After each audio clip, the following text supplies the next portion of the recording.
په قبایلي ضلع باجوړ کې په لومړي ځل د باجوړ پولیس لخوا د باجوړ په لرې پرتو غریزو سیمو کې ولس ته د هغوی په درشل انصاف ورکولو او د ستونزو هواري لپاره د کلي کچېرۍ آغاز ډسټرکټ پولیس افیسر وقاص رفیق په مشرۍ کې شوی د باجوړ په لرې پرته غریزه سیمه تحصیل برنګ کې لګول شوي عوامي عدالت کې ولس خپل ستونزې ډسټرکټ پولیس افیسر ته صدارنګ وړاندې کړي.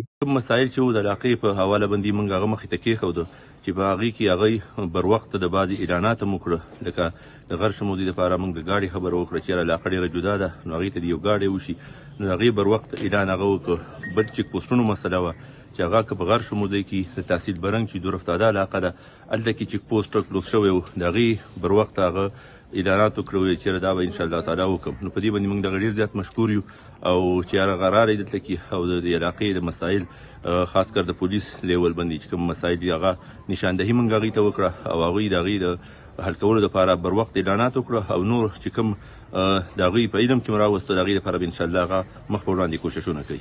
او موږ بیا هم شکریا ادا کوو چې د غرش موضوع د تانې دپاره یې اعلان وکړه او د چړوګۍ چیک پوسټ دپاره د ګاډي هم موږ ته اعلان وکړه. انشاءالله دا چې راغلی دی نو په منشیاتو باندې ډېر روکتام شوی دی او موږ مزید هم د ده نه دا مطالبه کوو چې کوم ډرګ مافیا ده نو هغې باندې ته مخنیوی وکړه. موږ یو ځل بیا د ډي پي او صاحب شکریا ادا کوو. ډسټرکټ پولیس افیسر وقاص رفیق ځینې مسایلو حل لپاره مقامي ای سی چوز ته احکامات جاری کړل. और ये जो गुटखा मावा इनके ख़िलाफ़ SHO साहब बस आज से शुरू हो जाएं और मंशियात के ख़िलाफ़ ऑपरेशन रुकेगा नहीं. अगर कोई ये समझता है डीलर या मंशियात फरोश के बस ये कुछ दिनों में ठंडी पड़ जाएगी पुलिस, सवाल ही नहीं पैदा होता. गैर मुज़ई के लिए थाने की हम ऑलरेडी कर चुके हैं. असील तरगाव की पोस्ट का इंशाल्लाह मैं हफ्ते एतवार को ये पोलियो ख़त्म हो जाए तो दोबारा हम उसको रिएक्टिवेट करेंगे.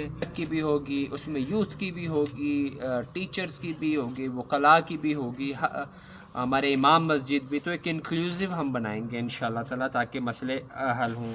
ځایي مشرانو د سیمې ولس ته د هغوی د کور په درشل انصاف ورکولو د کلي کچېرۍ انعقاد هرکلی کړی او ویلي دي چې دغه رنګ عوامي عدالتونه دي هفتوار د باجوړ په هر تحصیل کې منعقد کړی شي.